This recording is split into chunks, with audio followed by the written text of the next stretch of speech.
My 19-year-old brother used the hypnosis techniques he learned in his psychology class to make our sister hand over her allowance and gave our mom headaches after family meetings.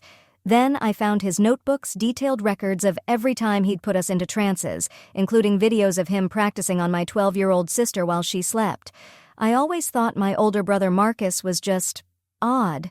He was 19 and I was 12, and he'd gotten obsessed with hypnosis after some elective course. He'd pull these ridiculous party tricks, making his friends act like chickens or forget their names. Mom and Dad thought it was hilarious. Marcus kept saying he wanted to be a therapist, and this was all just practice. He even helped Dad quit smoking, so everyone thought he was some kind of genius. But something about Marcus felt wrong. I'd have these conversations I barely remembered. Like, I'd tell my friend Brianna that Marcus's girlfriend was rude, and the next day I'd feel overwhelming guilt, like I'd done something awful. Or my sister Ella would randomly give Marcus her entire allowance, and when I asked her why, she'd just shrug and say, "I don't know. I just felt like it." It was bizarre. Everything changed one Thursday evening after dinner. I was in Marcus's room trying to steal his charger when I knocked over his psych textbook. A bunch of index cards spilled out. These weren't for class. Each one had one of our names and creepy commands written on them. Mine said, "For memory fog, touch nose and say anyway." Ella's said, "Money release, snap twice." My hands were shaking. That night, I waited until Marcus left for his part-time job at the movie theater. I snuck back in and nearly threw up when I found his notebooks. He had one for each of us. Mine went back a full year.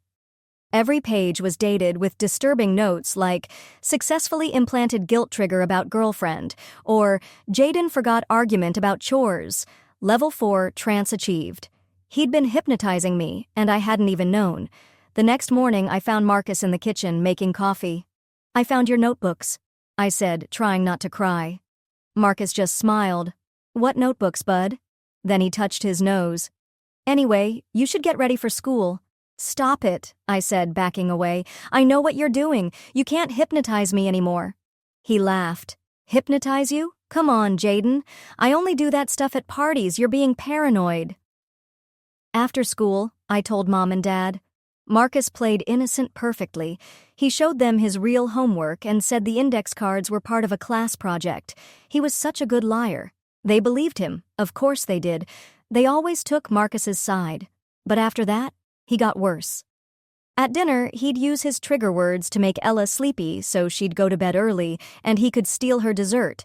He'd use hand gestures mid-conversation to make me forget why I was mad at him.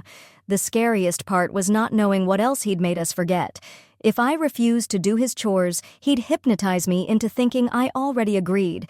If Ella caught him sneaking out, he'd erase the memory from her mind. We started writing everything down, just to remember. Even then, we noticed strange gaps, blank spots, confusing emotions. And then Friday night, I woke up to find Marcus sitting on my bed, swinging his little pen light in front of my face. "You're getting sleepy, Jaden. So very sleepy." I shot up. "Stop. I'm awake. I know what you're doing." He didn't even flinch. "You're dreaming this. Tomorrow you won't remember, just like all the other times." That's when I realized how many times he must have done this. The next day, I told Ella everything. She freaked out and tore apart her room. She found a creepy voice recorder hidden under her bed, hours of Marcus whispering to her while she slept, telling her to give him money and forget things. We started piecing it all together, apologies we'd made out of nowhere, agreeing to things we didn't want, unexplained memory gaps after hanging out with Marcus. We couldn't go to Mom and Dad again, they'd just believe him. So we called Aunt Rachel. She's Mom's sister and a social worker. Ella was crying so hard she could barely talk on the phone. Aunt Rachel came over that same day while Marcus was still at work. She made our parents sit down and listen while we showed them everything. The police showed up about an hour later. They found so much disturbing stuff in Marcus's room books on covert hypnosis, audio recordings of us sleeping while he talked to us, notebooks detailing every time he'd messed with our heads. The police called it assault. He called it abuse. Marcus tried to claim it was all part of a school project, but the police found disturbing online forums where he'd been bragging about how easily he could control us. He'd even posted videos of Ella under hypnosis, doing humiliating things. At least, that's what we thought. Until I saw something so disturbing it made my stomach twist. On the laptop screen, Ella was in her pajamas, sitting on her bed, eyes unfocused and blank. Marcus's voice came through the speakers, smooth and calculated. "You deserve to be punished for being mean to me. Say it." Ella's mouth moved slowly, robotic. "I deserve to be punished." The timestamp on the screen made my blood run cold. It was from last month, when Ella had stayed home from school for 3 days with the stomach flu. Officer Martinez reached over and shut the laptop quickly, but not before I saw Ella begin to cry and the video tears sliding down her face as she continued to repeat those awful words, that blank stare, dare. It carved itself into my memory like a scar. Martinez glanced at me, then back at the screen, visibly shaken. Through the living room window, I saw Marcus's car pulling into the driveway. He climbed out, backpack slung over one shoulder, probably expecting a normal evening. The second he saw the police cruisers, his body froze.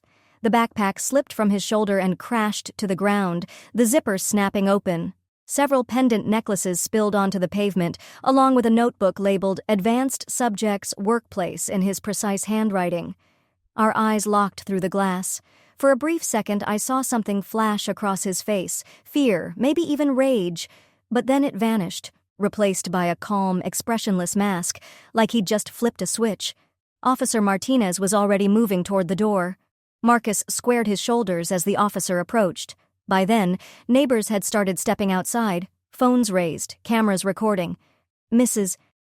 Patel from next door stood on her porch, filming the whole thing. Marcus noticed and straightened further. "My brother has always been jealous of me," he declared, his voice ringing out with that same eerie calm he used during his hypnosis sessions. "Ask our parents how he behaved after our uncle passed. He creates stories for attention."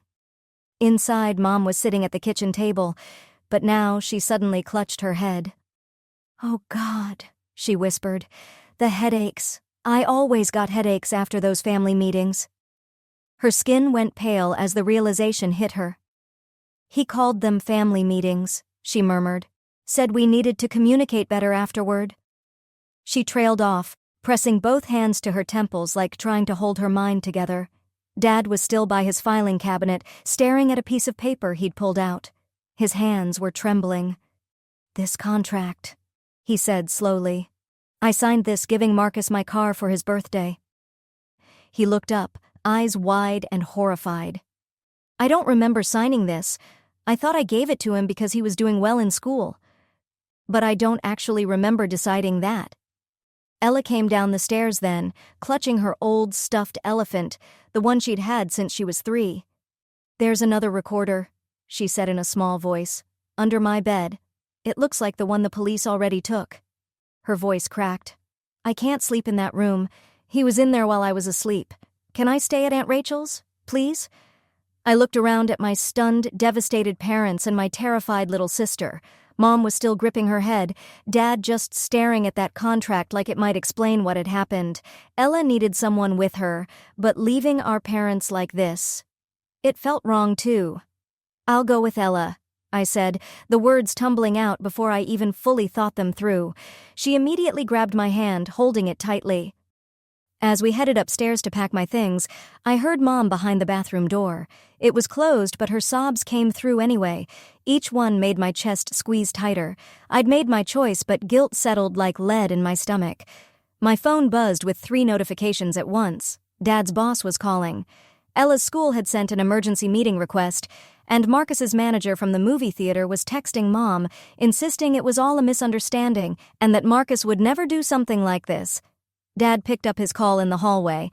I could hear him trying to explain his recent behavior. Then his tone shifted. "The office party...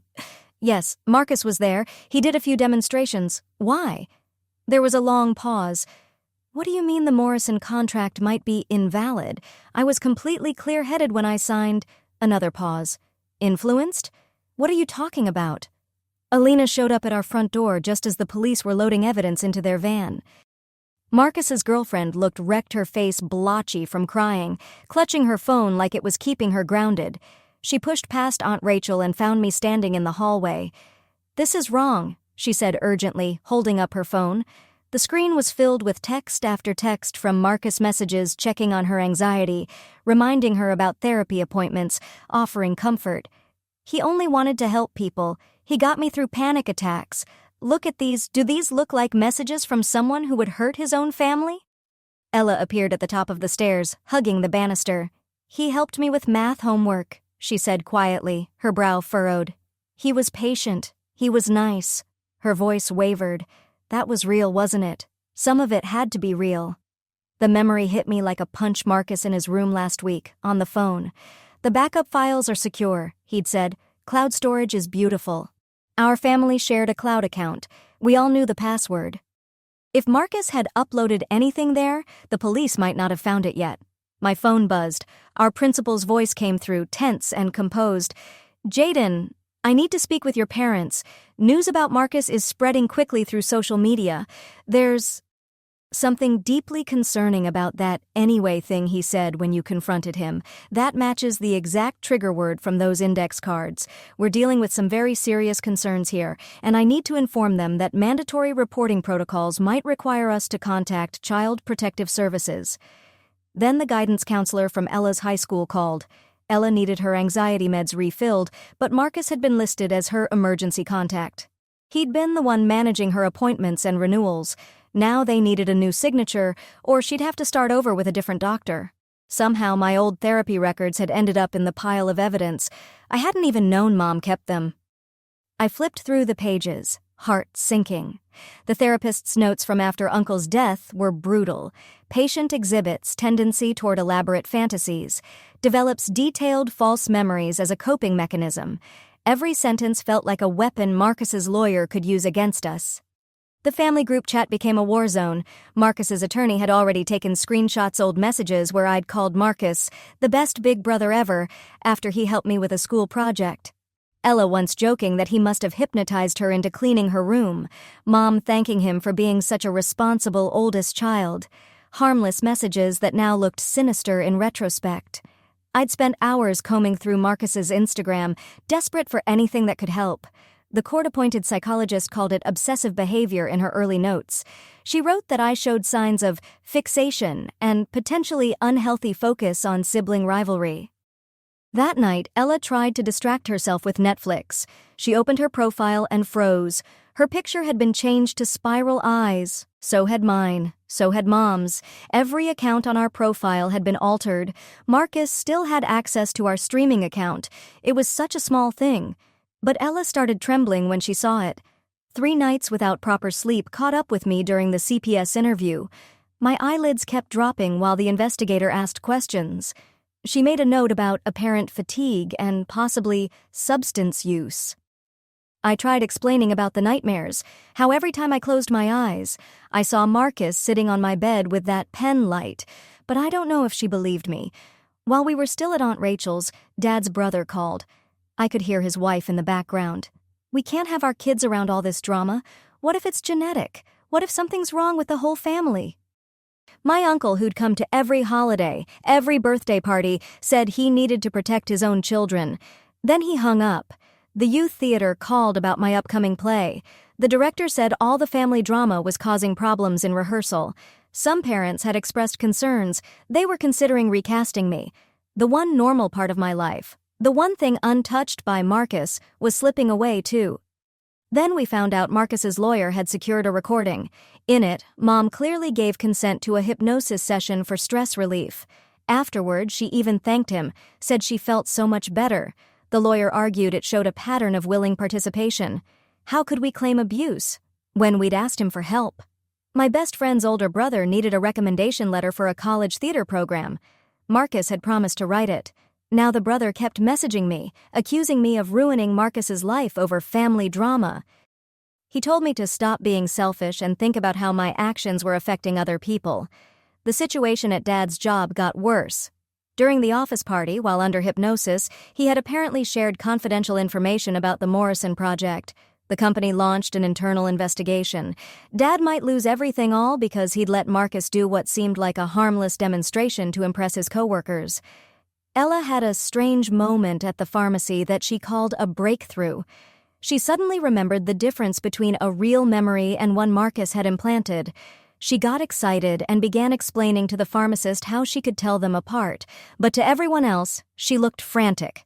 The CPS caseworker who happened to be there jotted down another note about unstable behavior. The next morning, a letter arrived from Marcus's attorney. We were now required to preserve all communications for a potential civil lawsuit.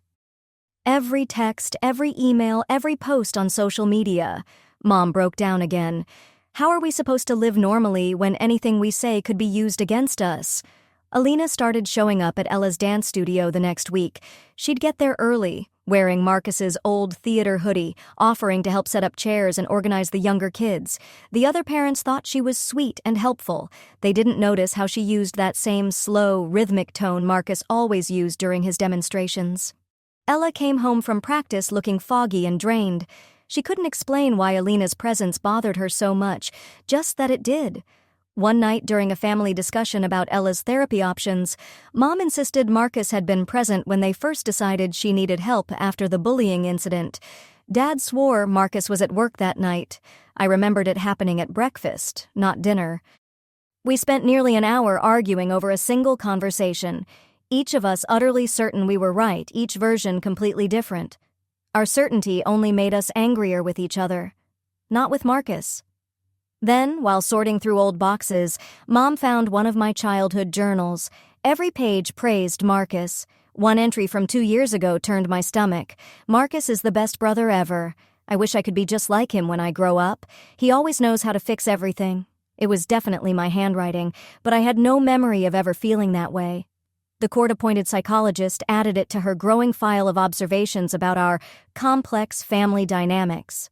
At Sunday dinner with extended relatives, my 6-year-old cousin Ava began singing during dessert. Marcus never did anything wrong. Marcus never did anything wrong. She repeated it in a sing-song rhythm that matched the cadence Marcus used in his hypnosis sessions almost exactly. When Aunt Rachel gently asked her where she learned that, Ava just smiled and kept eating her ice cream. Mrs. Patel, our neighbor, hesitated but eventually agreed to share footage from her Ring doorbell. The timestamp showed Marcus arriving at our house at 3 a.m., multiple times over the past month. We couldn't explain to investigators why we hadn't noticed or questioned these visits without sounding completely paranoid. Every attempt to describe Marcus's tactics only made us look more unstable. The family court mediator treated our claims like a deflection. Most of our session was spent discussing whether Mom and Dad had failed to provide enough structure after Uncle's death. The conversation shifted away from Marcus's behavior toward our parents' grief and their supposed lapses in parenting.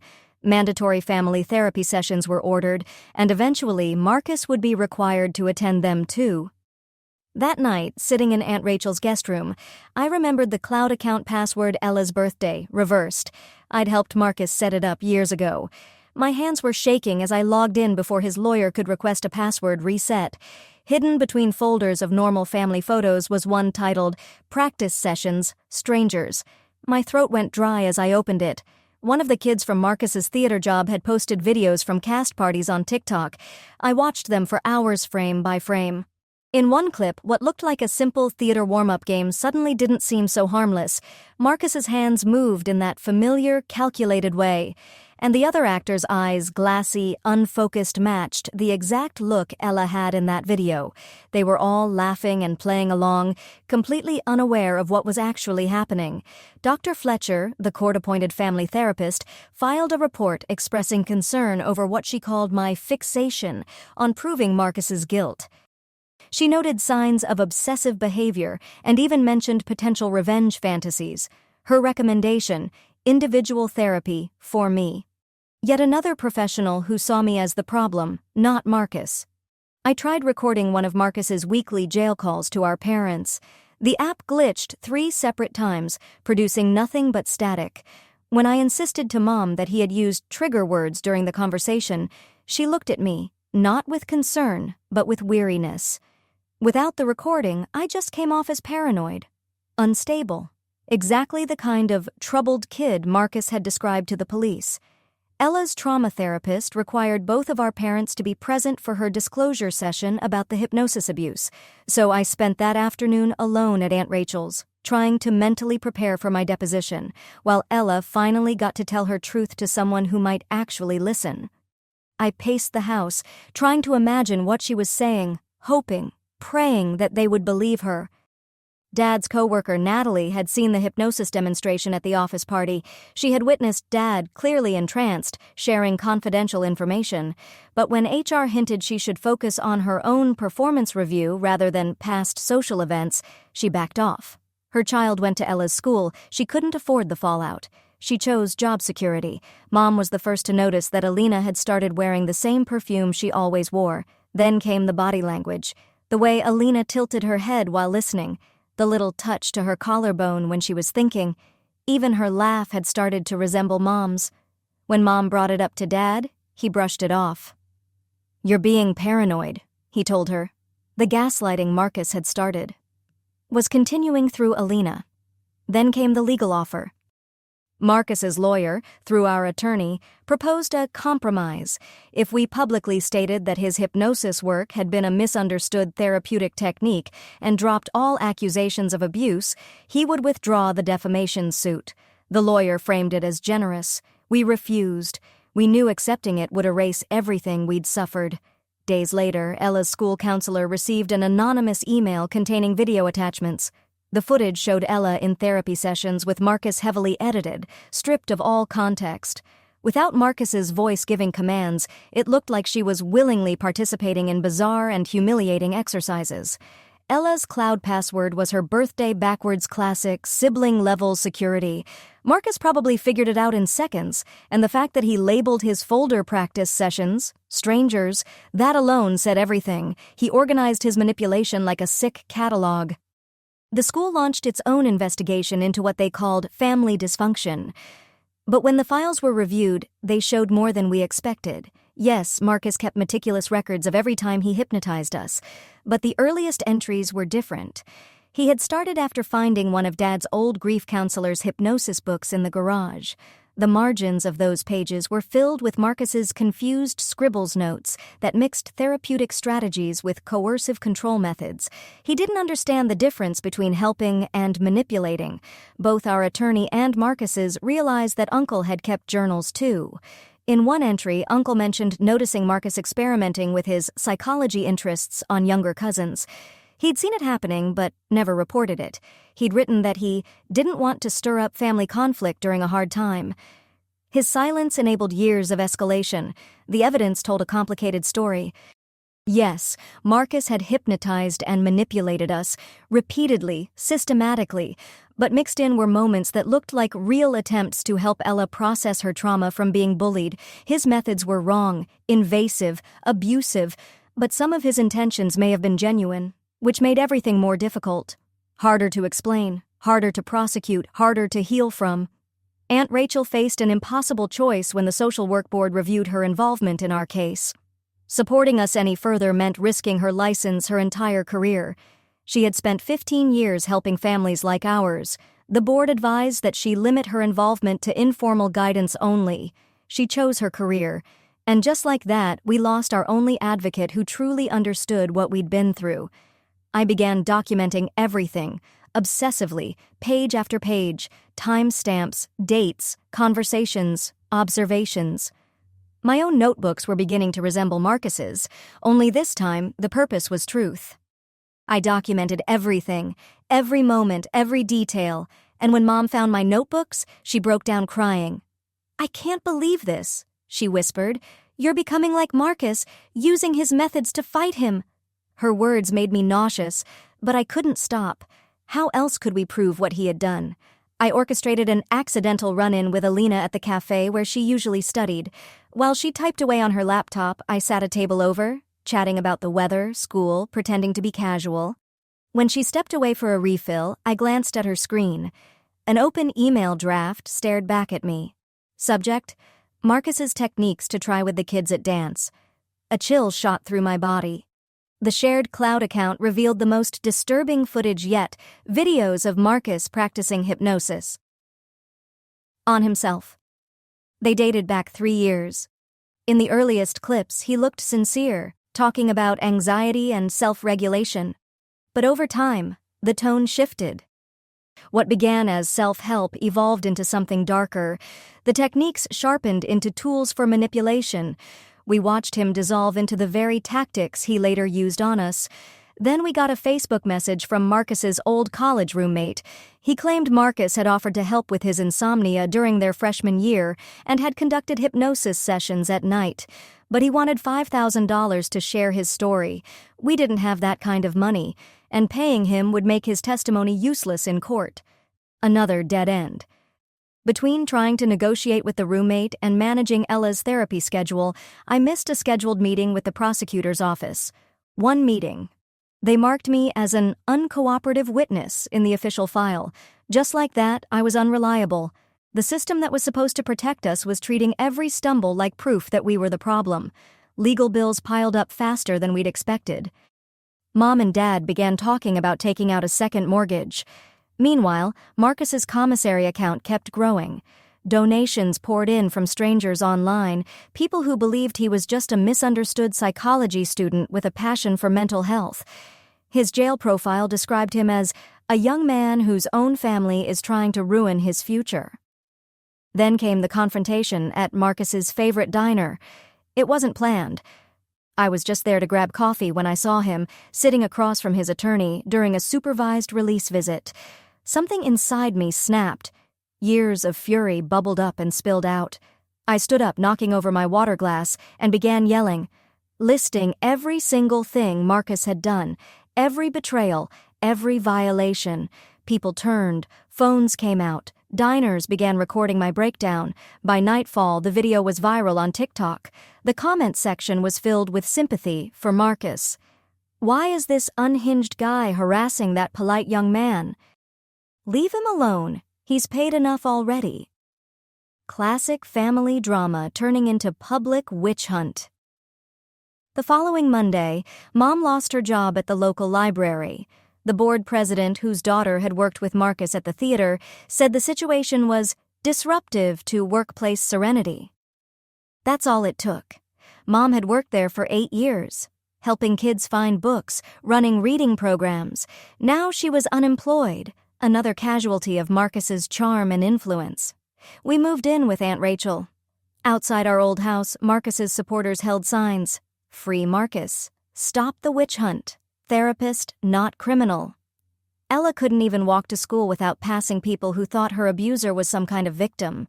We were the ones imprisoned, while Marcus gained public sympathy. Then Grandma called me, sobbing. "He's still my grandson," she cried. "Liam, can't you just forgive him? For the family?" Her health had been in decline ever since Marcus's arrest. The stress was destroying her. Another life fractured because of what he'd done. My research into Marcus's methods eventually pulled in Ms. Alvarez, his former theater teacher. She'd let him lead relaxation exercises before shows, thinking it helped with nerves. Now she was suspended, under investigation. Her 7-year-old daughter asked why Mommy couldn't direct plays anymore. I'd helped destroy the career of a woman who didn't know what was happening. Ms. Alvarez's husband posted in the local parent group, furious. He shared photos of their daughter crying because her mother couldn't volunteer at school anymore. The comments exploded with panic, parents questioning whether any after-school program was safe anymore. The damage rippled outward. People with no connection to Marcus's abuse were suffering the consequences. Still, I kept going, kept building the case. Because stopping meant letting Marcus win, letting him manipulate more people. And that, I couldn't allow. The guilt of continuing fought constantly with the guilt of stopping. One night, around 3:09 a.m., Ella found me awake on Aunt Rachel's couch, going through more of Marcus's files. She sat beside me quietly and asked, "Do you think he really thought he was helping?" The question lingered in the silence between us. I didn't answer right away because deep down, I wasn't sure. Had it started with good intentions that just went terribly wrong? Or had it always been about control? At school, I stood before the assembly and confessed something I had never admitted out loud. I told them how, after watching Marcus get praised for his hypnosis skills, I'd wished I could control people too.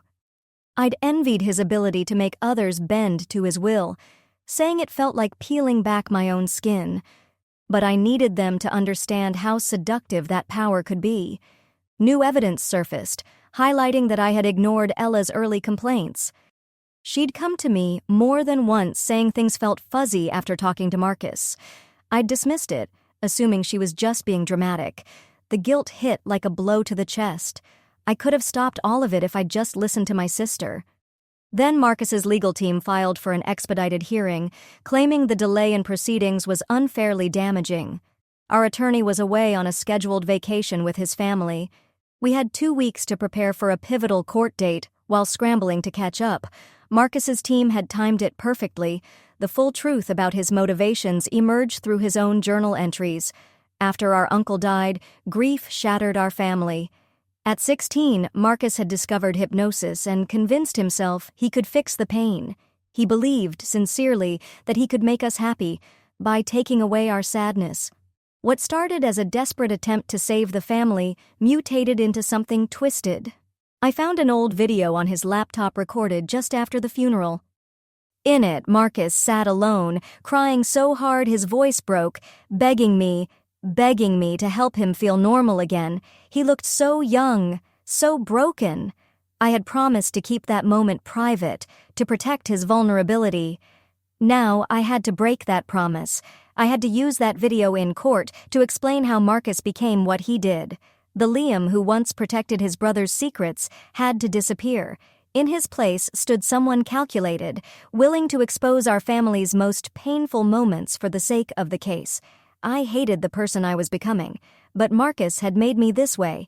Then Alina made a critical mistake.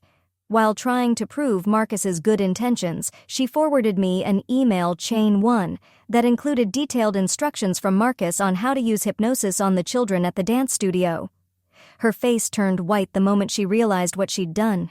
I forwarded the email to our lawyer immediately. My hands didn't even shake, though my heart raced. Another piece of the puzzle. Another small victory that felt strangely empty. Later, at the courthouse, I saw Marcus in the hallway during a break.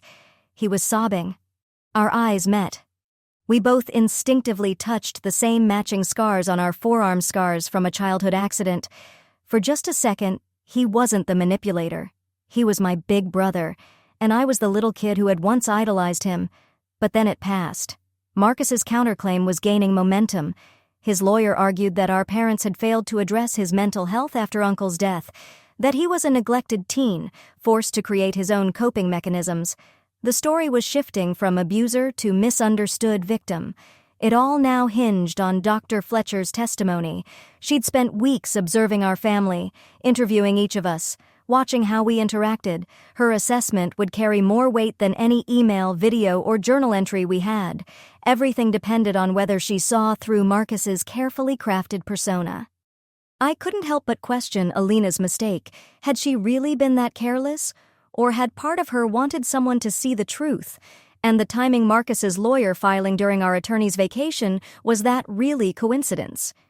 Meanwhile, I watched Alina continue creeping into Ella's world. She was now teaching the younger kids relaxation techniques before rehearsals. Techniques that looked way too much like Marcus's. Parents loved her. They said she was wonderful with nervous kids, helping them feel calm before recital.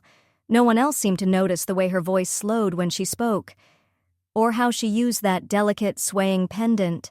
No one else saw the danger hiding in her kindness. The drama club at Marcus's theater split straight down the middle. Half of the students defended him as a brilliant, unconventional director who'd helped them conquer their stage fright. The other half felt violated after learning they'd been hypnotized without consent during what they thought were just warm-up exercises. Friends turned against each other. Arguments erupted over intent versus impact, over consent versus perceived benefit. During one of our legal meetings, the prosecutor laid out the painful truth. Without physical injury or monetary theft, psychological manipulation was nearly impossible to prosecute. Marcus's actions existed in a legal gray area, one that current laws barely touched. We could prove what he did and still walk away with no justice. Out of desperation, I contacted Dad's old therapist, the one he'd seen after our uncle died. Years ago, he'd promised to help if our family ever needed him again. He remembered. He remembered how deeply grief had fractured us and how Marcus had tried to fill an impossible role as emotional caretaker. The therapist agreed to provide a written statement, though not in person. He had to protect his license and practice. What he wrote shook us. He revealed something Dad had never shared. He'd suspected Marcus was practicing hypnosis on the family back then, but he hadn't stopped it because Marcus finally seemed happy, finally had a purpose. Dad's guilt over enabling him explained so much. Why he'd dismissed our early concerns, why he kept defending Marcus long after the evidence piled up. He hadn't been protecting Marcus, he'd been protecting himself from his own shame. Eventually, Marcus's old college roommate agreed to come forward. No payment this time. He'd kept Marcus's private practice journal, just in case, after growing uneasy about the way Marcus acted in their dorm. That journal revealed the unraveling of Marcus's mental state in his final months at school. He was terrified of losing control, so he hypnotized more people to calm himself about hypnotizing people. It was an escalating spiral. Reading those frantic last entries, I saw a different side of him, one still dangerous, but also deeply broken. He had needed control to feel safe, but the more he controlled others, the more they pulled away when they found out. He had built his own prison, one of manipulation, isolation, and compulsive fear. Our family made a hard decision. We would continue pursuing legal protection, but we'd also advocate for Marcus to receive psychiatric treatment. Punishment alone wouldn't stop him from hurting others. He needed help for whatever fractured inside him after Uncle died. This wasn't forgiveness, but it was a recognition that prison alone wouldn't solve what was wrong. Then came Marcus's sworn deposition. In it, he claimed he'd only ever used therapeutic techniques he'd learned from legitimate, evidence-based sources. But his own notebooks told a very different story. They showed calculated control, trigger words, behavioral experiments, records of when and how he manipulated us. He had committed perjury, lying under oath in an official document. That added another charge to his growing list. I presented our case with none of the anger I had carried for so long, just calm, steady, focused. Every video, every note, every message offered without venom, just clarity. Marcus sat across the courtroom and watched it all. I saw the moment it hit him. I wasn't trying to destroy him anymore. I wasn't out for revenge. I was here to protect the people he might still hurt. The judge's expression began to change as the evidence mounted. The pattern was undeniable. Escalating control, deliberate manipulation, and total disregard for consent. Marcus's lawyer tried to spin it, reframed each incident, claimed good intentions, therapeutic exploration. But the sheer volume of it made his argument fall apart. He sounded desperate, thin. Legal momentum finally shifted in our direction. Both legal teams began preparing for the final hearing, the one that would determine protective orders and custody arrangements. The entire community watched, holding its breath, divided. Some had seen the signs, others had enabled him through silence or fear. Local youth theater programs quickly changed their policies, introducing oversight procedures and limits on unsupervised mentoring. Dance studios adopted formal consent forms for relaxation or visualization exercises. Marcus's actions had forced the entire community to rethink how they defined and maintained trust. Ella's recovery began to show quietly, gradually. She started sleeping through the night without checking for hidden recorders. She could watch movies again without flinching at swirling visuals. But she still asked for written proof of everything, every plan, every promise. Marcus had taken away her trust in her own memory. Mom and Dad started couples counseling, not just for their marriage, but to process the ways Marcus had manipulated them. They began to uncover argument after argument, manufactured and resolved by Marcus. He'd played them against each other, then soothed the tension, solidifying his control. Their new therapist specialized in cult deprogramming and told us that our family dynamic resembled those of cult survivors. The final piece of evidence came from Marcus's own files, a video where he practiced techniques on himself, narrating the process. In it, he described using hypnosis to suppress his guilt about controlling us. He had hypnotized himself into believing his actions were therapeutic. It created a feedback loop of self-deception that allowed the abuse to escalate further. As we prepared for the hearing, the full weight of what we'd lost bore down on me. Relationships torn apart, careers ruined, innocence shattered. Marcus had taken more than just our free will. He'd stolen our ability to trust, to remember, to feel safe in our own minds. Recovery, if possible at all, would take years. But we had also found strength we never knew we had. Ella's bravery in sharing her truth. Mom and Dad facing the reality of their enabling. My own resolve to protect others from Marcus's manipulation. Aunt Rachel's measured support, even when she had to pull back professionally. We had survived, scarred but not broken. The morning of the hearing dawned gray and cold. I dressed with care, choosing clothes that made me look older, more grounded. Ella held my hand as we walked into the courthouse. Mom and Dad walked beside us, united for the first time in months. We were ready to face Marcus one final time and take back our story. The therapist's written statement arrived that morning. Dad's hand shook as he read it aloud in the courthouse hallway.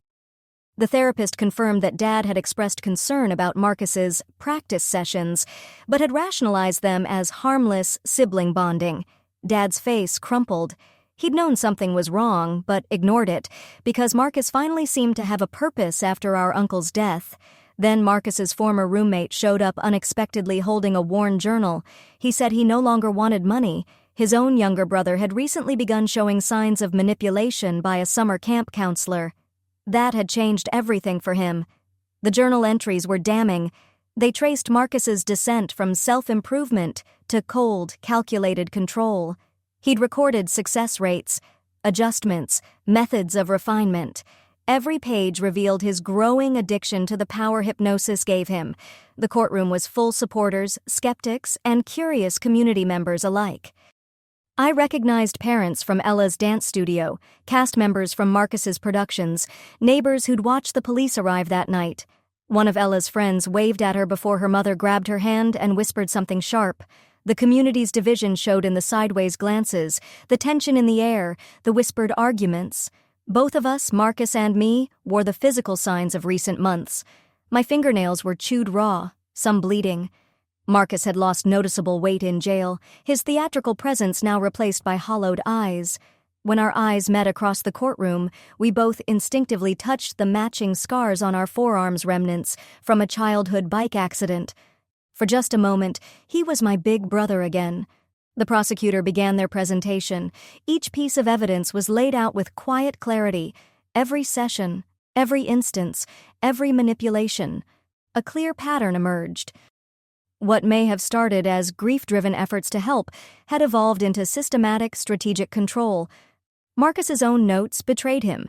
They showed escalating steps, repetition, reinforcement, absolute disregard for consent. One of his theater colleagues testified reluctantly. She admitted knowing about the so-called relaxation sessions, but said she assumed participants had volunteered for a school project. Her voice cracked when she admitted finding her own name in his notes. She'd once given Marcus the lead role in a major production. At the time, she'd thought it was her decision. The judge ordered a recess when Marcus began hyperventilating as the journal was authenticated. A handwriting expert had just confirmed every entry matched his script. The psychological analysis built from the entries revealed a tragic truth. Marcus genuinely couldn't distinguish between helping and controlling. His breakdown wasn't a performance, it was the collapse of a worldview he'd built around self-delusion. During the break, I ended up in the restroom beside Marcus's lawyer. He washed his hands in silence. Then quietly, he spoke. He told me that Marcus truly believed hypnosis was the only thing keeping our family from falling apart after our uncle died. That in Marcus's mind, every session, every violation had been an act of love. The lawyer said his own brother had struggled with similar control issues. He wasn't defending Marcus out of denial. He was defending him because he understood just how thin the line was between protection and possession. Ella testified via closed circuit from a separate room. She recounted the recordings, the hypnosis sessions, the stolen memories, but she also spoke about Marcus helping her with algebra, walking her to school when she was scared of bullies, making her special pancakes on the morning she couldn't face the world. Her struggle to understand which version of her brother was real, kind, or cruel left the entire courtroom silent. The judge's questioning cut straight through the emotion. She asked Marcus directly about his methods, his intentions, his understanding of consent. Ella's fractured perception of her split-screen brother made Dr. Jekyll and Mr. Hyde look like amateurs. One brother flipped pancakes, the other flipped memories. She couldn't tell anymore which recipe card was real. Marcus's responses revealed the terrifying depth of his delusion. He still believed he'd been helping us. He thought our resistance to his control was the source of our family's dysfunction. His inability to comprehend that what he had done was a violation made him more dangerous, not less. Dr. Fletcher's testimony was pivotal. After weeks of observing our family interactions, she concluded that Marcus exhibited signs of a specific personality disorder worsened by unresolved grief. Without targeted treatment, the patterns of manipulation would continue. Incarceration alone wouldn't stop him. He needed intensive psychiatric care. The evidence of perjury surfaced when Marcus's sworn deposition was compared to the journals from his laptop. In court, he'd claimed to have only used therapeutic techniques from approved sources, but his own notes described improvised strategies for bypassing conscious resistance methods of covert control. The judge's expression hardened as the prosecutor outlined the additional charges. Mom and Dad testified together. They described the moment they realized how deeply Marcus had manipulated their marriage engineering conflicts, then stepping in to resolve them, all through suggestion and hypnosis. Their therapist had likened the experience to cult indoctrination, the disorientation, the difficulty trusting one's own memory. Alina's forwarded email became a cornerstone of the case. It included Marcus's detailed instructions for hypnotizing children at the dance studio. Parents in the courtroom gasped as the prosecutor read aloud his step-by-step guide for making young students more compliant and focused. Alina sat in the gallery's back row. She no longer wore Mom's perfume or mirrored her mannerisms. She looked unmasked. Testimony about the community impact laid bare the wider fallout. Youth theater programs had rewritten their oversight protocols. Dance studios now required signed consent for any form of relaxation technique. School counselors had undergone new training to recognize the subtle signs of manipulation. Marcus had shattered the illusion of innocent trust in an entire town. I was the last to take the stand. I didn't speak with rage, I spoke with clarity. I described watching Marcus's journey from grieving teenager to obsessive manipulator. I asked the court for mandatory psychiatric treatment, not just incarceration. Marcus needed help to break the destructive cycle he'd fallen into. Because despite it all, he was still my brother. After 2 hours of deliberation, the judge gave her ruling. Marcus would serve his sentence in a secure psychiatric facility with mandatory treatment for his diagnosed disorder. The restraining order was extended indefinitely, but included a provision for possible supervised therapy sessions in the future, if all parties consented. Ella would begin specialized trauma therapy for hypnosis abuse. Our parents would continue couples counseling, working to unravel the damage Marcus had inflicted on their marriage. Slowly, his supporters faded away. The Free Marcus signs vanished from the sidewalk outside our home. The crowdfunding campaign for his legal defense dried up.